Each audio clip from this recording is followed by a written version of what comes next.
ಅಧಿಕಾರವಾದಿ ಇದ್ದದ್ದು. ಅಂದ್ರೆ ಲಕ್ಷ್ಮಣ ಸವದಿ ಅವ್ರ ಬೆಂಬಲಿಗರು ಏನು ಕೇಳ್ತಿದ್ದಾರೆ, ಇದಕ್ಕೇನು ಹೇಳ್ತೀರಿ ನೀವು ಅಂತ?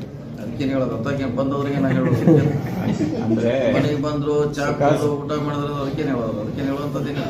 ಹೆಬ್ಬಾರೆಲ್ಲ ಇವರು MLA ಇದ್ದಾರೆ, ಅದು ಮಾಜಿಗಳು ಯಾರು ಪಬ್ಲಿಕ್ ಬರ್ಬಾರ್ದೇನು ಕೈದೇ ಇಲ್ಲ. ಈಗ ಬರ್ತಿಲ್ಲ, ಈಗ ಹತ್ತನೇ ಅವರ ಈಗ ಹತ್ತನ್ಯಾಗ BJP ಇಡೀ ಜಿಲ್ಲೆಯವರ ಬರ್ತಾರೆ ನಮ್ಮ ಕಡೆ, ಇಡೀ ರಾಜ್ಯದವ್ರು ಬರ್ತಾರೆ. ಅದಕ್ಕೇನೋ ಇವು ನಮ್ಮ ಇದಕ್ಕೆ ಈಗ ಅವ್ರ ಅಧಿಕಾರ ಇದ್ದಾಗ ನಾವು ಹೋಗ್ತಿದ್ವಿ ಅವ್ರ ಕಡೆ, ಹೋಗೋದಿಲ್ಲ ಹೋಗ್ತಿದ್ವಿ ನಾವು.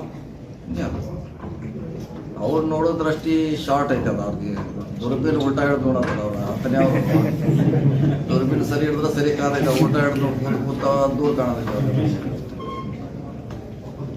ಎಲ್ಲ ಬರಕ್ಕೆ ಹೋಗಕ್ಕೆ ಯಾರ್ದು ನಿರ್ಬಂಧ ಇಲ್ಲ, ರೆಸ್ಟ್ರಿಕ್ಟ್ ಇಲ್ಲ, ಅದಕ್ಕೆ ಸಂಬಂಧ. ಅವ್ರು ಲಕ್ಷ್ಮಣ ಸವದಿ ನಿಮ್ಮ ಜೊತೆ ಫೋನ್ನಾಗ ಏನೋ ಮಾತಾಡ್ರಿ ಸರ್, ಯಾಕೆ ಹಿನ್ನಡೆ ಆಯಿತು ಅನ್ನೋ ಕಾರಣಕ್ಕೆ ಸಂಬಂಧಪಟ್ಟ ಸಿಗ್ತಾರೆ, ಸಿಕ್ಕಾಗ ಮಾತಾಡ್ತೀವಿ, ಸಿಗ್ತಾರೆ. ಅವರು ನಮ್ಮ ಪಕ್ಷದಲ್ಲಿದ್ದಾರೆ, ಅವರು ಇರ್ತಾರೆ, ಸಿಗ್ತಾರೆ. ಅವ್ರು ಏನು ಹೇಳ್ತಾರೆ ಕೇಳೋಣ, ಹೆಂಗಾಯ್ತು ಅವರೇ ಹೇಳ್ಬೇಕು. ಎಲ್ಲ ನಮ್ಮ ಸಿಗ್ತಾರೆ, ಸಿಕ್ಕಾಗ ಮಾತಾಡ್ತೀವಿ, ಕೇಳೋಣ ಯಾಕಾಯಿತು, ಕೇಳಲೇಬೇಕಾದ ನಂಗೆ ಯಾಕಾಯ್ತು ಅನ್ನೋದು ಅವರು ಹೇಳೋ ಡ್ಯೂಟಿ, ನಾವು ಕೇಳೋವಂಥದ್ದು ನಮ್ಮದು ಡ್ಯೂಟಿ. ಅವಕಾಶ ಸಿಕ್ಕಾಗ ಕೇಳೋಣ.